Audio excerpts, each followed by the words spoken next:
Why don't we move on, Gene, to the third piece, which is pay particular attention to the customer needs.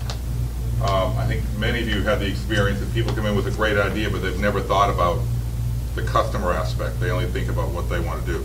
So let me ask Jackie to talk about that a little bit. When I think of thinking about the customer needs, I think about what Bill teaches when he teaches, I think, the SS3 class, which is don't think about what you want to sell, but think about why customers buy.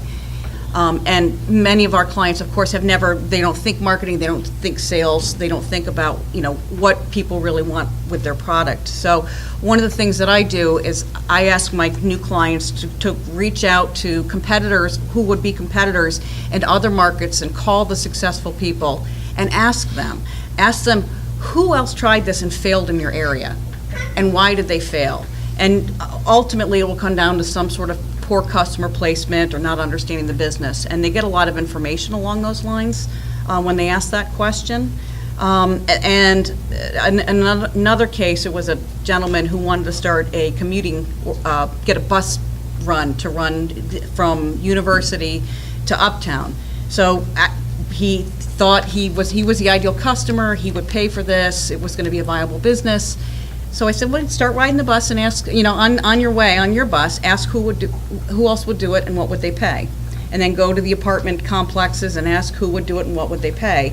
And go out and get that real research to find out if it's a viable option, because we're going to build your business model off of that. And he did that for about 2 or 3 months, and he started to realize that this was not going to be an effective, viable business in the area. But he came to that conclusion on his own. And it really put him out there saying, boy, if I have to sell this business or sell my product, how am I going to do that? And I think a lot of the really good mentors ask their clients to go out and get real feedback, not just go to Mimi Curley and look it up on the internet, but really go out and ask potential customers and people that are not family and not friends and not people that are being supportive, but the people that are really going to open their wallets and come and buy your product. Bill, do you want to talk a little bit about what you do in terms of validating the need, the different ways that people can do that? Yeah, well, one of the things, I do the same thing that you just talked about with nonprofits, because they're always willing to talk about their business. They're not like, this person may be a competitor. So I do, when somebody comes in with an idea for a nonprofit that they think is unique, search the web and can you find some example of somebody else somewhere in the country that's doing kind of the same thing that you could reach out to and make contact with, and find out how they got started, what have been the keys to their success.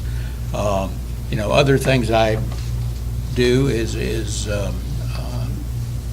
very often I'll encourage them to do the kind of the lean startup approach of once they've developed their concept of trying it out, doing a little pilot class if they're a service organization and want to teach class, okay? A lot of times they'll think about a whole host of different offerings that they'd like to make, and I said, pick the one that you think is going to be the potentially most successful, that you can really add the most value. Put together a pilot class, get feedback from your attendees. If you're trying to come up with a nonprofit that's going to serve students in some way to help prepare them, find out, talk to their parents, talk to the teachers, look for sources directly like that when you're either trying out a pilot or just trying to get feedback from people on a particular need. You got to validate the need exists, and you got to go out and ask people. You're not going to find it out necessarily from searching the internet and spending 8 or 10 months worth of planning based on a bunch of assumptions. You got to go out and test your idea in the real world and get feedback and adjust. Anybody else share a way that they found useful in getting clients to focus on the customer first as opposed to focus on their idea? One of the things, when I get people that want to do e-commerce, everybody wants to talk about Google's keywords. So I ask the client, do you know what the keywords are? Most of them don't, and it's what, the idea is, this is what customers would use to to look you up on the internet when they don't know your name. They can't look for you by name because they don't know it. Well, how do I find out what those keywords are? Simple. Go out and ask people what they search by. And it's amazing how many people think that's too much work. To go ask potential clients, if you were looking for my business on the internet, what would you put in as your Google search phrase? It's not hard, but those who see it finally go, okay, makes sense. Yeah. But initially, Sometimes the simplest questions are the most There's one insightful. other area too, and that is that a lot of people don't think that anybody else does what they do.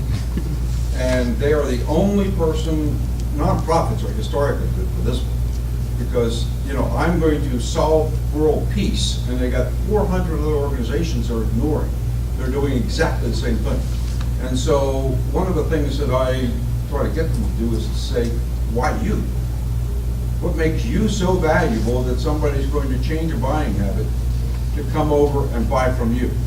And it's that changing buying habit and market share and stealing market share that just blows them away.